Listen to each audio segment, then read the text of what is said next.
Time is of the essence. Okay, we're live. All right, so good evening, everyone.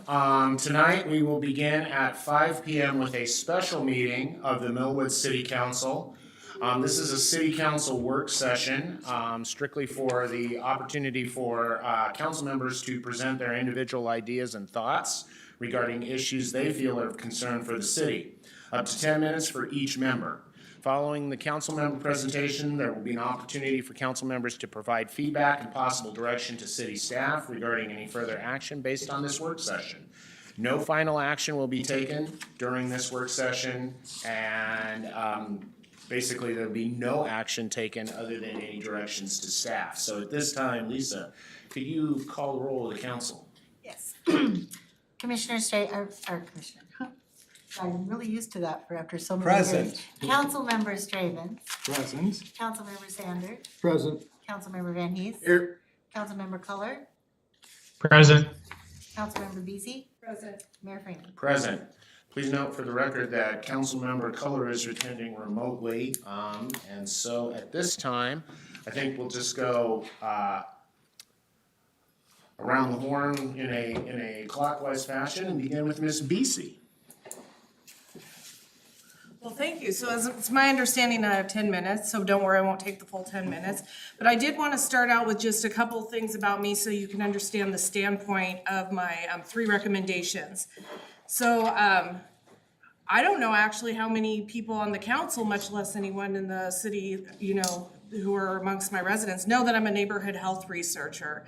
And so all of that is because I know that the zip code you're born into, the neighborhood that you grow up in, actually is the determinant of almost everything. Your health, your well-being, your socioeconomic status. I mean, even if you feel belonging and social cohesion, all this is attached to a neighborhood. So this is particularly one of the reasons why Millwood is so important to me, and I consider it seriously the next concentric ring outside of my family. The second thing is, I've lived here all my life. I have gray hair, it's a long life, and I have literally lived here all but 8 weeks of my life. And so those are another realities about me that kind of underpin any of my suggestions. 2 of my suggestions or strategic goals would be tied to something I call procedural reforms that are going on, more inclusive strategy, more inclusive governance of our small town. And then one is something that's related to our pending comprehensive land use plan. So the 2 more inclusive strategy banners are, as you know, I'm a big fan of Debbie's, the presentation that she gave, and us having a more fluid and dynamic budget, because the truth is we could spend the next hour sharing all of our wild ideas of how we want to improve our city, but if there's no mechanism for us to tap into that budget, we're just talking. And so I do appreciate not only the more inclusion of the city council, but also inclusion of kind of getting the gauge of the citizens and knowing, well, what are the priorities as you guys see it, that would guide some of our budgeting. So I hope that conversation continues to mature and develop and is an ongoing one. The second one is the procedural reforms, things like this two-touch plan. I don't want us to come here and just vote on things and just basically be told. I think that there not only needs to be more time and due diligence, but actually conversations like the one that Kelly or Council Member Stravens advocated for today, for us to talk about things. There are big things coming down the pipe. We've heard multiple times about the comprehensive land use plan that's going to be that not only has to happen, per legislation, but is also going to be influenced by some legislation that's coming down from the Washington state. I think sometimes we get presented things in these meetings and they're just through a binary lens. Oh, we can only do this or we can do that. And there's not a bigger conversation of, well, is that true that there's only 2 options? Case in point. I know there's a discussion about whether we should have an administrator come in and take our quasi-judicial powers so that it would enable us to talk to the citizenry more. I think that's a binary framing. That's actually a false framing. I have been a council person for 7 years. Only 2 issues in those entire 7 years have ever come up that would require me to say, hey, you know what? I have to sit this one out. I can't have a conversation with you in the streets or on the sidewalk or in the yard. And we pretty much know when those things are coming. And if one of us makes a slip up, the council by definition has collective authority, individual accountability. I am accountable to serve in my biggest role, but Shauna by herself can't really get much done. It is the collective that gets things done. So even if we did have a quasi judicial thing before us that one of us has had an inappropriate conversation, there's already provision for that. I'm going to politely decline, and I cannot be part of this conversation. My 4 fellow council members would take over that quasi. So some of the binary framing that is presented here, we don't have the discussion to say, is that a steadfast black and white, no interpretation required, or is there interpretation required, in which case we should all participate in that interpretation. And by all of us, I mean, of course, the mayor, the staff, Brian, and then the council. I love hearing the feedback. I have loved the gallery being full for almost a year straight now. But each of us has its role. Just like I said, the council has a role that's distinct from the mayor. We're not supposed to be getting into the scope of his.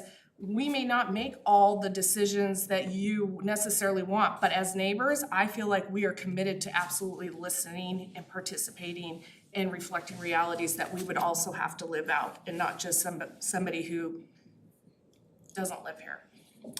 My third thing is the state legislative things that are going to be coming down, we'll be hearing a lot about, and will be tied into our comprehensive land use. I think that needs to be a robust discussion. Basically, the problem, as I have heard it framed, is that we will all have to absorb, all of us. Small towns, big towns, we're part of an urban growth area, so we will have to absorb some population density. The number is much smaller than I think we are fearful of, but we don't, I think, actually know the firm, steadfast number. But there are a couple ways that you can approach observing population density. For instance, you can parse up all of our land, encourage us to start selling half of our time, and then just build houses right next to us, or have developers move in and develop it as they see fit. Or we could have a decentralized approach, in which case we maybe change our codes of how hard is it for someone to turn their house into a duplex, or how hard is it to set up an ADU on your property, and then you're still living in, and then you're also using creative solutions. So for instance, this is a wild casting of a vision to illustrate a point. I'm not suggesting this, but if every single property owner in Millwood decided to somehow retrofit their house into a duplex, we could literally absorb tons of new population density without changing one piece of look and feel of our yards. As we walk around, it would still look like, oh, that house unchanged. We would have a traffic issue that is going to be incumbent on any time we're going to absorb more people into our land. But you also have, if I've turned my house into a duplex, I'm going to be pretty careful about who I let live in the other half of my house. My house to you looks this exact same as it did before. And so I think we need to have some of those longer range conversations and not just quickly have something presented and, oh, by the way, the legislation did this and it's this or this. And that's the only thing. We need to take those times out. And I have loved the addition of the second touch. So that's my 10 minutes. That's how I see things. Thank you. So, Sean, Mr. Culler, you're Yes. up next. Yes. Okay. So I will make this quick, as I think I may fall off about 6:30 or 6:35, but I will catch up and watch the rest of the YouTube video to follow the rest of the discussion. I, like Sean, only have really 3 things to talk about. The first would be traffic calming, particularly around the busy areas of town where we've already done studies and looked at traffic measures, like up and down Empire, down Liberty, Euclid, Vista, basically anywhere people are cutting through between Trent and Argonne and from either the east or the west. And we need just to re-engage Welch-Comer and get that on the TIV plan and see what we can do as far as whether it's raised intersections or chicanes or whatever we come up with. Look look at slowing the traffic that's being redirected through our town through other arterials that are choked off, like just the north-south freeway not being done is dumping a ton of traffic down Argonne, and hopefully that gets mitigated when they punch out the other Bigelow Gulch connect over to Forker. Second is public safety. We've talked about adding another officer, or at least increasing our spend to get a full-time officer. Right now, I think we're at 0.78 FTE units based on activity, and that really doesn't keep a sheriff's deputy in Millwood, which I think if anybody's been around, we could definitely use either traffic enforcement or just petty theft around Albertsons down Trent. There seem to be a lot of calls for that, and it would really help at least increase public safety around Millwood.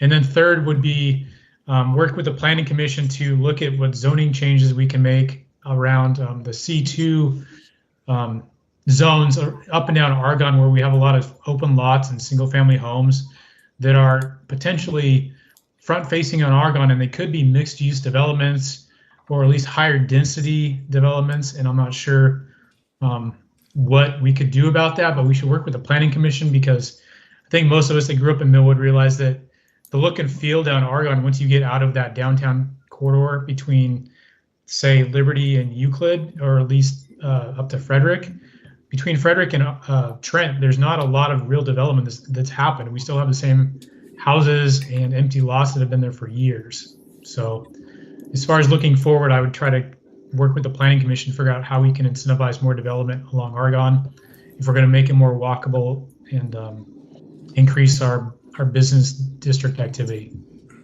So that's all I have. Thank you, Mr. Culler. So, Mr. Van Hees. Yeah, I'd echo Sean and the working more with the planning commission. We have a great resource. They have a big task every time, and they do a very, very good job. Traffic is always going to be an issue. And more law enforcement. Just seeing somebody out there. I live on Empire, so I see the sheriff go by 2 or 3 times a day. He'll go by, he'll wave. He's not just looking straight down the road, he's looking around. But mitigating some of the things that go on, I think having a deputy present would help. And then, you know what, I would like to see more community activity. What I remember growing up, I'm not a Millwood kid, I grew up in the valley. But I knew it, and I do today, I know all my neighbors. I know everybody up and down the street, in every direction. But I can't say that's true about my neighbors. I think they could walk right by their neighbor in the street and not know who they were. So, some sort of engagement where you can hold people accountable but not holding them accountable. If I see there was a kid that lived down the road named Nate, great kid, he did some odd things sometimes, and I would catch him, and I'd go, and he'd be like, and he wouldn't do what he was gonna do. And I think we need that. I think we need that through the citizens of Millwood to be more accountable. And that's basically all I have right now. Thank you, Mr. Van Hees. Mr. Sander. Well, I apologize for missing the introduction last month for that, for all this, but I think as I kind of look back and figure out or kind of give some thoughts, I think it's time for maybe a comprehensive review of all our planning documents, just not the land use plan. I mean, that's the focus of land use, is that we look at the land use, but there's a bigger picture here, the vision of what do we want Millwood to be in the future, or what do we want to keep, what do we want to change. So I think it's a bigger project, but that includes, the land use, but it also includes transportation, includes our park. I mean, we did a lot of work of the park, and it's just kind of sitting there, our plan, and to figure out what we're gonna do with that. We are making progress on the trees, but then, you know, so far, these things have been kind of scattered. And perhaps we need to kind of bring them all together and say, does everything fit? And I think, you know, in particular is the traffic control, you know, not only on Empire, but also on Argonne and our current project as planned. You know, looking back, does that still fit our vision, whatever our vision is? And I think I agree with Shauna that, you know, our processes, our public involvement, you know, and I don't think it hadn't been written down, it hadn't been a lecture, but when I first came to the council, the planning commission was doing the planning commission work, and we see a result. And I think I would sure like to be more involved in the process, not to make a decision for the planning decision, but have that conversation, and be aware of what everybody else is saying until we see the final thing one time, you know, so we got twice, but still, that's only another 30 days. So being more involved there, and again, Shauna, we've had more folks show up than we've had for quite some time, you know, pre-COVID. But I think we need to really reach out and try to get more folks to come and participate early on in this visioning, planning stage, and then making sure we have community support of what we're doing there. I disagree a little bit with your the third party reviewer. I don't know if it's our place to not critique, but to review the work of a city staff and to do that and just does it comply with everything. That's a mechanical thing. I think our more valuable input is listening to our citizens and participating in those discussions as they're going along.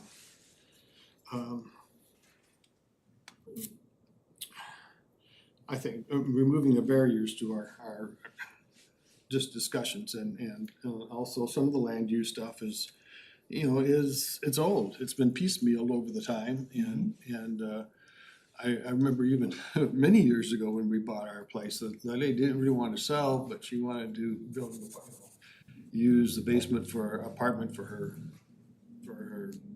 nieces or something. You know, why she just couldn't live there with her, I don't know, but she couldn't do that. So be it. I guess that's it. Those are the kind of the rambling about there. But I think the bottom line is let's get a good vision and a lot of discussion. And I don't know what that means, if that days in the park or you know, good, just opportunities for discussion. And of course, then we've got the Open Meetings Act that gets in the way. So three of us can't be there discussing at the same time unless it's another special meeting. But somehow we could figure out how to do those things. Very good. Mr. Straven. Oh, thank you, Mr. Sander. Thanks, Stan. Mr. Stravens.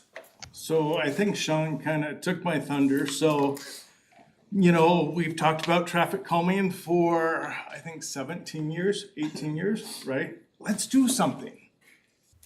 So, and when I say that, let's put in TIP, right? Let's look in stages. So traffic humps, right? Things like that. Let's have it come from us.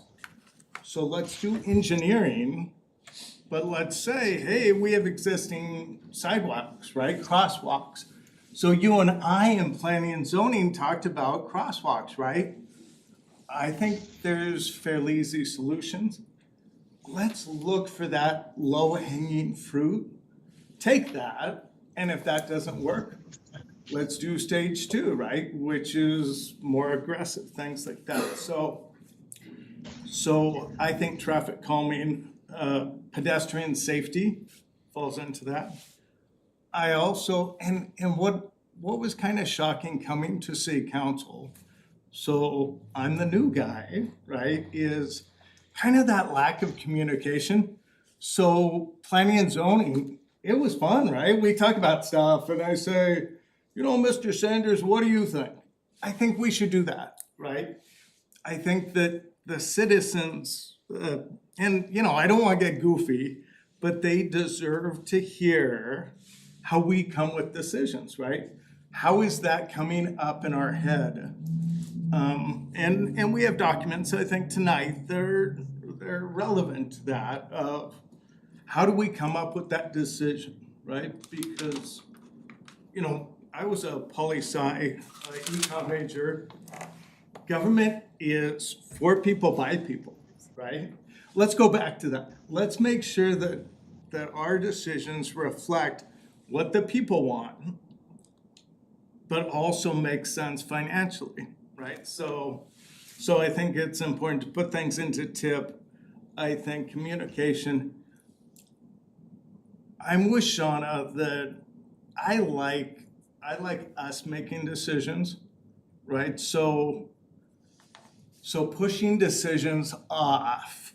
And I understand the reasoning. I understand it completely. But I think we have a responsibility. I think that we're elected officials. I think that we're adults. We understand Open Meetings Act. I like the idea of us making decisions. What I'd really like to see more of, and I apologize, my voice is getting better, but I want to have robust discussion, right? I'd really like to say, hey, I don't think that, right? Like, why are we doing that? So Kevin, I think, deserves lots of credit for the two-touch system. I think that alleviates a lot of concerns that we've heard, right? And when I ran for re-election, that's what I heard, right? Well, you guys are just rubber stamping. Well, we're not. We understand that, but we ought to be able to tell people, hey, here's where I stand, right? So like with fees, I've told people, hey, we're a very small town, right? Our fees need to reflect our costs, things like that. So y'all, I'm happy to be, I'm the fiscally responsible person. Yeah, I think that's crazy important to be that. That being said, I think that we can do traffic calming. And when I say traffic calming, I'm a little bit frustrated, to be honest, at planning and zoning. I never heard that there was a East Millwood and a West Millwood. Let's get rid of that. That really, really frustrates me. We have to get rid of And- Argonne. Yeah, and well, you know what it is? And we ought to own Argonne. How do we want to look? Right, so I'll tell you how I want to look, but I don't know that that's realistic. I'd like trees down the middle of it, all kinds, you guys, you know that, right? I mean, but I think with we have a responsibility as a city for public safety, and part of that's pedestrian safety. And so, you know, I live on South Riverway, there's 50 people that walk back and forth every day. Shauna knows this, right? All kinds of pedestrians. We have a walkable city. We ought to make sure that every policy that we do reflects that. That being said, the other thing, and so I think that's, for me, the immediate concern is traffic calming, pedestrian safety.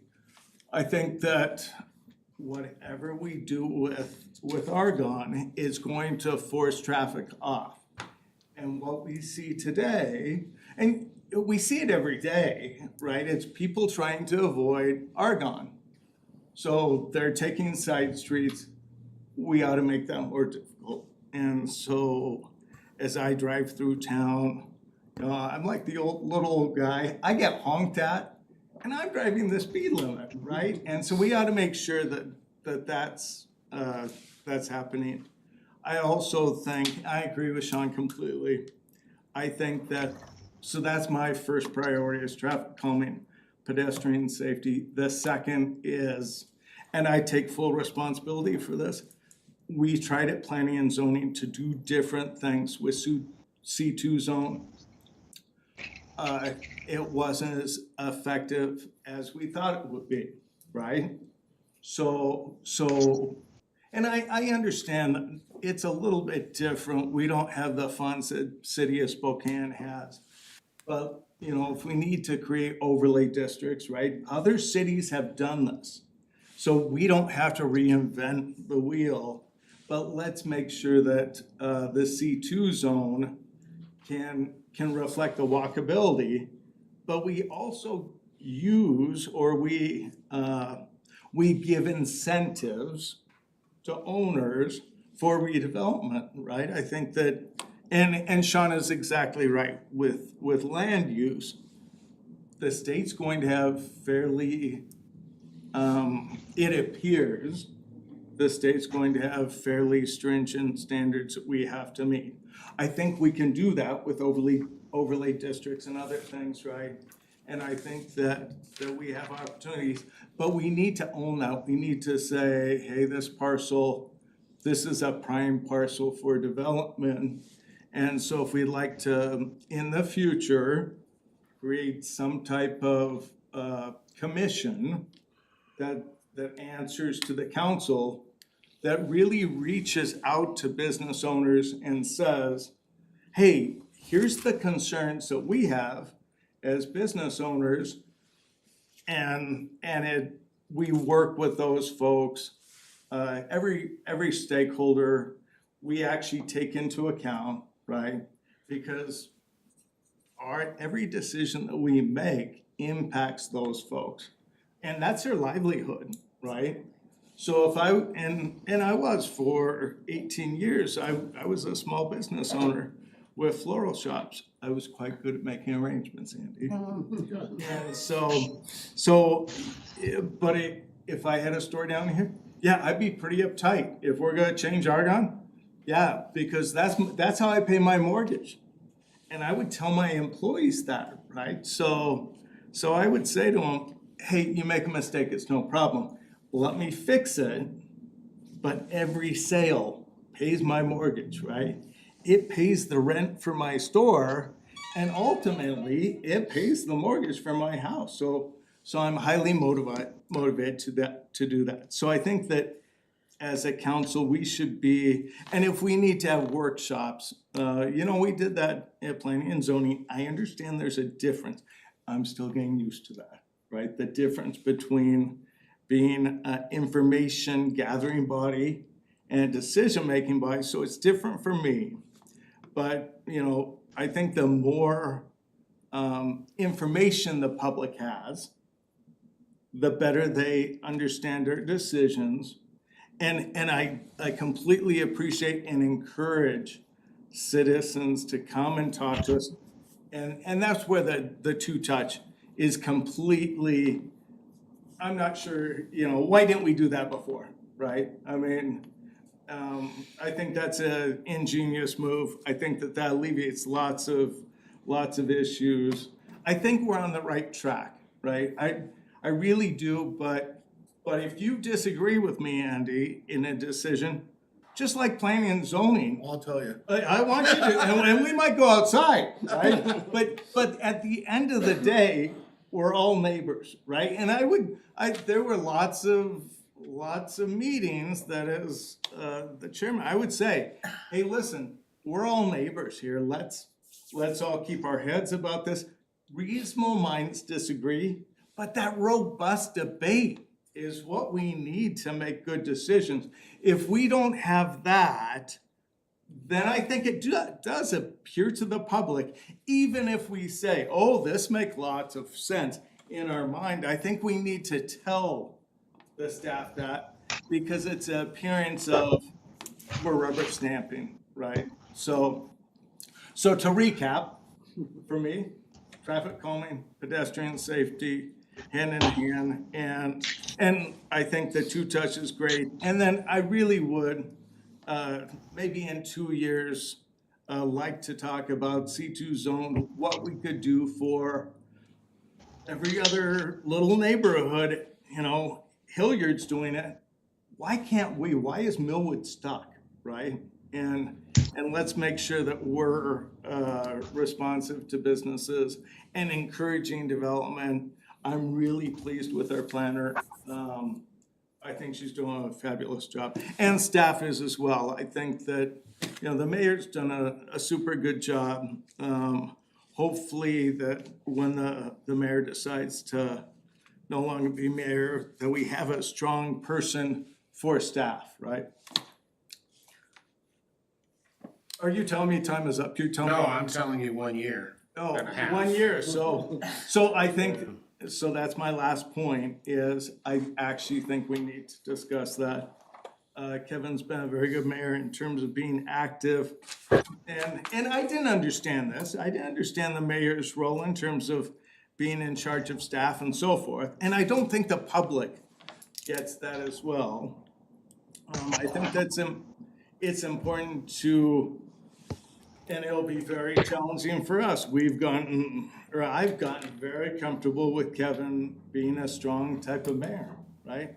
We need to make sure that, you know, as a decision-making body, that we're getting the information that we want and that staff things are happening well. I mean, I'm really pleased with, we're probably saving quite a bit of money with Kevin's actions.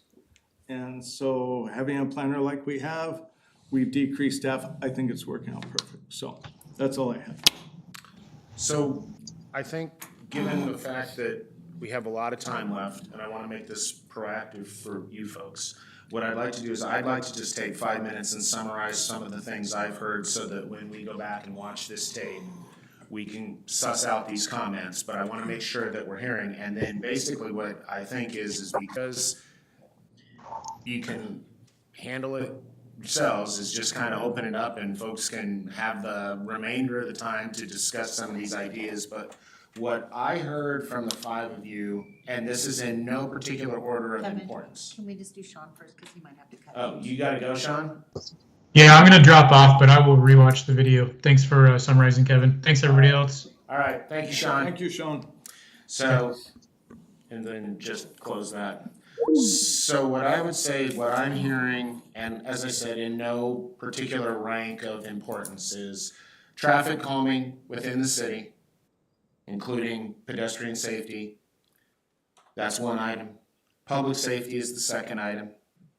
Third is planning and zoning issues within the city, and that is, some takeaways from that are a greater collaboration with the planning commission from the council.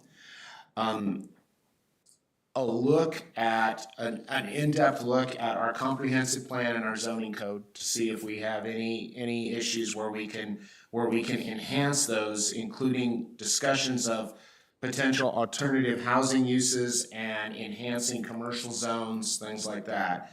But begin the process of tasking someone with looking at our comp plan and seeing where there is a potential for council to look at ways of being innovative, or looking at innovative ideas, or looking at changes either for residential or commercial. Fourth is process updates, and by process updates, what are ways that staff can work with council to better communicate setting and prioritization of budgets, council involvement in the budget setting process, meeting milestones, things like that. The fifth is community involvement, and that sounds twofold. One is an external facing component where it's community involvement between the council and the community. And second is how to engage the community with the council. So it's one way to be open, but how does the city look to bring people in and solicit that input, or at least allow for that input to be delivered. And then the fifth is council communication, both laterally between the 5 members and then up and down. How does the council communicate with me, and how does the council communicate down with staff and others? And so those are, in quick summary, my 30,000-foot takeaways on this. I can see some low-hanging fruit in here. I can see some things that we can begin to, bring for ideas and discussion quickly. One is the traffic calming, the other is the public safety. The other ones like council communication, community involvement, process updates, those I think might have to range a little more organically, but I can begin those discussions with staff and see what are ways that we can look at that. And then planning and zoning, and those sorts of things. As much as that might be a heavy lift, what council may want to think about is, time is going to be of the essence if council wishes to, begin a look at the comp plan updates for the next cycle, for the 2026 cycle, based on population estimates and allocation of population within the urban growth area. Those are happening right now at the Council of Governments. And so, it is, if that is something, I can discuss with staff some ideas and talk with, Ms. Tanyo about what she would recommend if that is the idea of doing a overview of some, of where our comp plan sits right now in relation to what is going to be expected in the next round of comp plans. So, or the next comp plan update, my apologies. So those are my takeaways on that. But we will listen to the whole tape. And so, what I would say at this point is not to take any more time, but I would just say for the next 20 minutes, open it up for the council and you folks can just, I don't want to say talk amongst yourselves, but those are the ideas that you have out there. If there's things that you want to structure more and discuss more, just know that there are ideas for these things. Coming up with great ideas here, I would say what you've talked about here is a good way to continue to approach this, as opposed to, wow, we really need to change the curb radius at Grace and Hutchinson. You know, let's leave that for, those are not, that level of detail is probably not something to use with this time. Please. So, I thank you for that summary, that I thought that was a really fair reflection of what we said. In regards to how can we incorporate, more procedural reform, I do wanna tease out Debbie's, call about the budget, cause she has a very specific vision, she has a very clear idea of what that is. So I don't want it to be lumped into this, oh, well, we'll deal with that later, well, let's deal with these other things first. Well, cause that really has been called out as a very specific, hey, and then I would put this in the water bills in the summer. I think that needs to be its own item. So I will note that as budget calls, yes, there is a very specific timeline for how, and that is actually set by MRSC as to how budget input should be taken. And so we have a time frame and planning sheets and everything like that from how we begin to set department budgets. The department budget rolls up, all that sort of good stuff. So there is a time period. Unfortunately, Deb has got the flu, so she will not be present today. But when she is back, I will alert her to that, and I will have her develop a calendar of, based on the idea of solicitation of public comments, how we would want to implement that, and what the timing on that would be, so I will talk to her about that. Thank you. But I agree with you, a lot of this is organic involvement, and so, I mean, I'm not like, oh, let's write a new law that solidifies this. I'm more like, let us try to move towards the right direction. I think we're moving towards that direction. I mean, I'm confident we're gonna get there. I think it's more what I've seen in a year, right, which is limited, is, and I'm guilty of this, is saying I, and not saying, hey, I fully support, I'm in very much favor of of the tree program, right? I think that's really good. I think that that establishes Millwood. I didn't do that, right? Like, it was one of those things that, and maybe I thought, well, we don't spend much time on that. But I should have, right? I should have said, hey, this is really important to me, right? That one of the reasons I moved to Millwood is because of the trees, right? I love the trees. I think that's super important. I think if we lost that, we lose part of the identity of Millwood. I also think, so here's what concerns me, is it concerns me that we're surrounded by big cities, and that at some point it would be really easy in the future. So as Andy knows, I would tell everyone in planning and zoning, you know, we're looking down the road, right? The job of planning and zoning is to look now, but also 20 years. I think it would be very easy for Millwood to lose that small town identity, right? I think that you brought that up, right? That, hey, neighbors, right? We are all neighbors. And it frustrates you. You can't imagine how many times I have talked to our real estate board, because realtors will say, you're in Millwood. Yeah. I call them, you're not in Millwood, right? I mean, My cousin and they're bought like, that. Your leaves aren't getting picked yeah, up. they're like, relax. My cousin Why, bought you're not in Millwood. a beautiful rancher in Millwood, it's just outside Yeah, of it's Millwood. like, no, you're on the other side of Vista, right? And well, I had that just the other day, you know, where somebody was talking, well, actually it was today, talking about, that's not Millwood. So then I feel obligated. So I think the more that we can do to create that, and I do think traffic calming, right? I think that this street, Argonne, is a huge damn problem.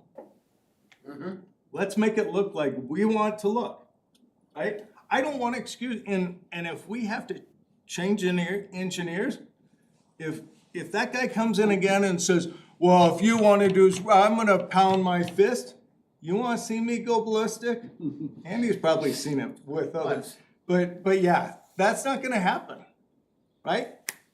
We can fire, there's other engineers, right? Let's make sure that everything that happens in this town, because, you know, I'm not gonna serve forever. I want to make sure that I'm proud of what comes out of my time on city council, and I intend on retiring here, right? And part of this is fixing this damn thing. Cause I see this as a big problem, and what I, and you know this. Not just locally, I mean, Yeah, it's- but it's our town, yeah, I know, right? And But- so, it's a problem for everybody. yeah, and it is. And here's the problem. I can tell you this from a commercial realtor standpoint. Every day I get calls from folks from Portland to Seattle. It's all the West Coast. It's California. Folks are wanting to come here and move their businesses. This is not changing, right? This is not, we're insulated somewhat. People want to come to Spokane. They want to come to this area.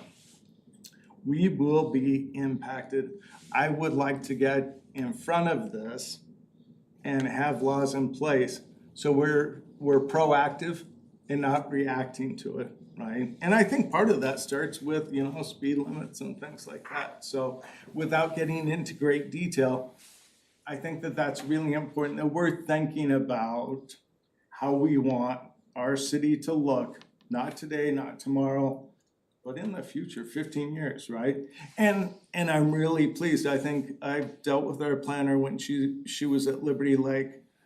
I was very happy with some of her work at Liberty Lake. I think that's important to have, and to have that interaction with planning and zoning, that we're all on the same page, right? That, and I think it's, maybe people don't, if you're not from Millwood, I moved here in 1997. I'm the old, well, you're the, you know, you've been there longer than I have, but I'm the old guy in the block, right? And, well, on my block, I mean, on my block, people have come and gone on my block then. And it, you know, I want my block to remain the same, right? It used to be, and I'm not joking,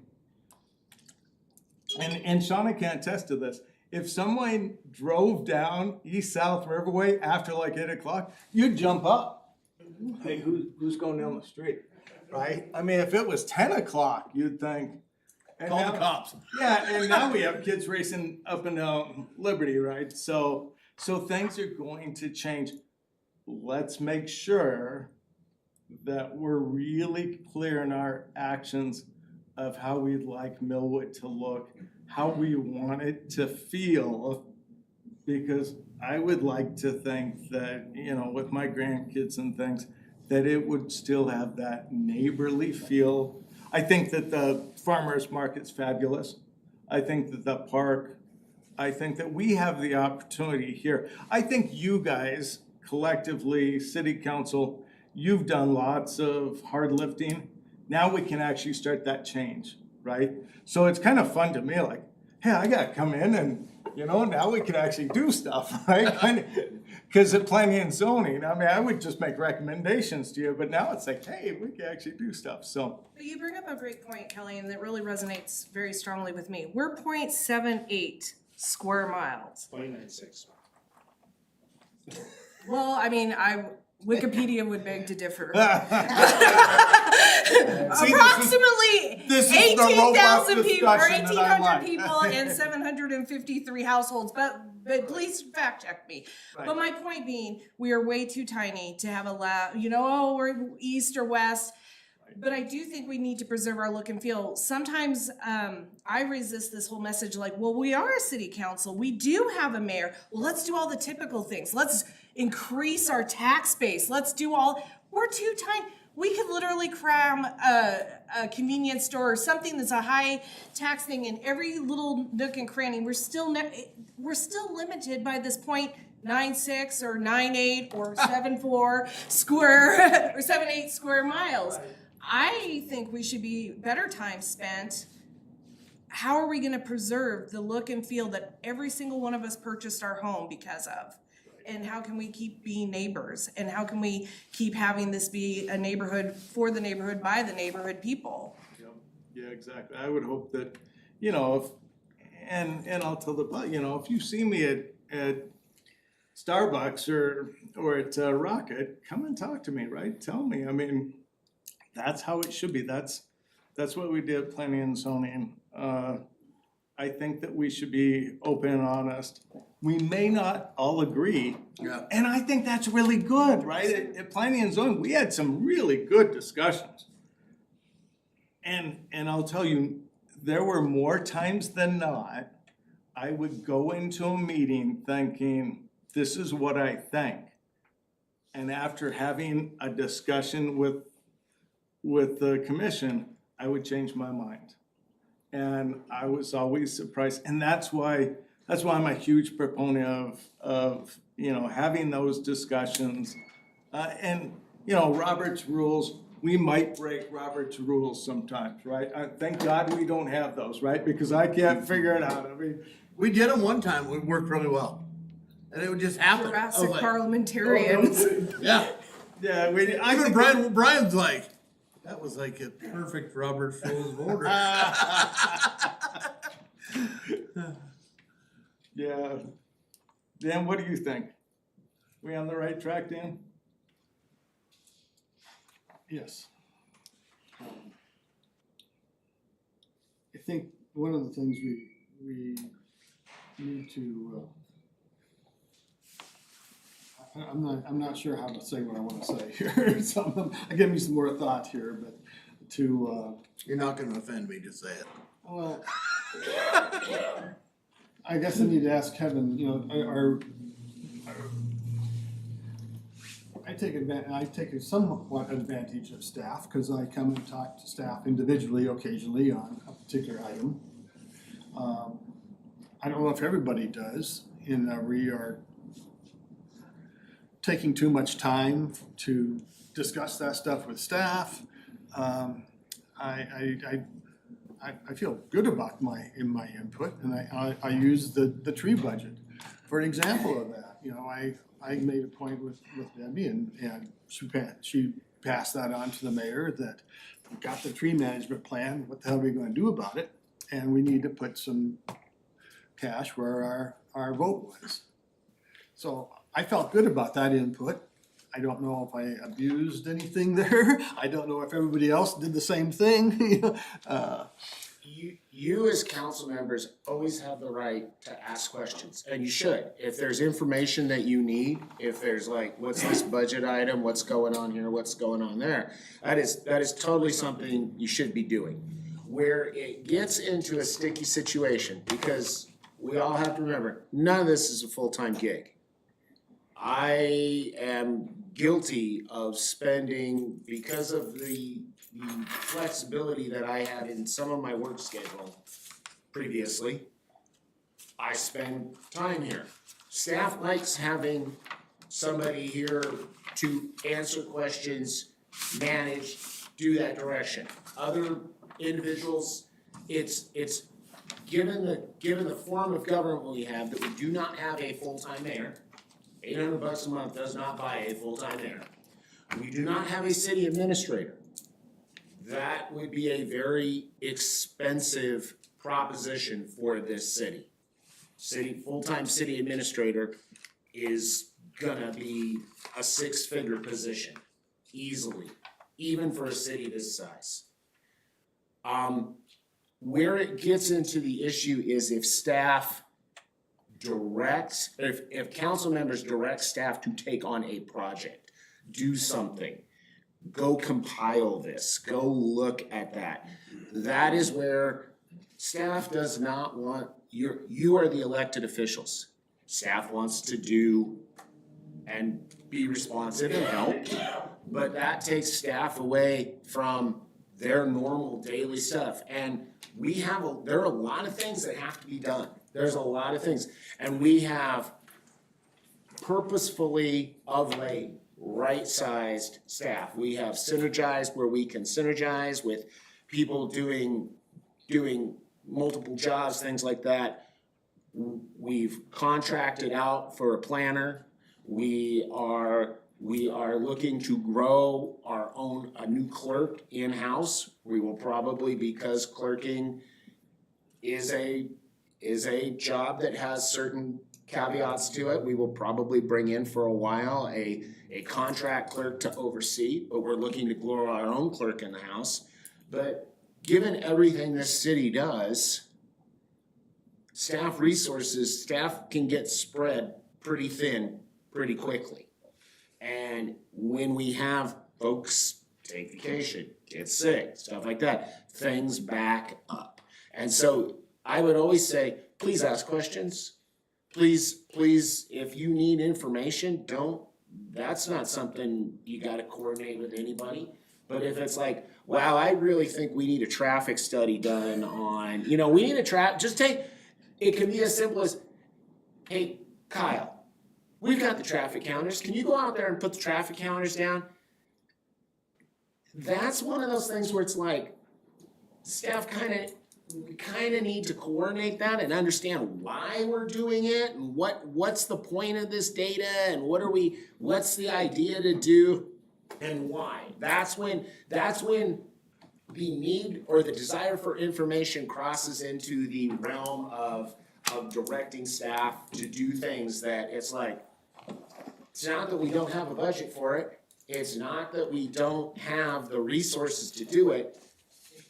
We just kinda need to know, because then stuff gets done in a vacuum, much like what you folks are complaining about.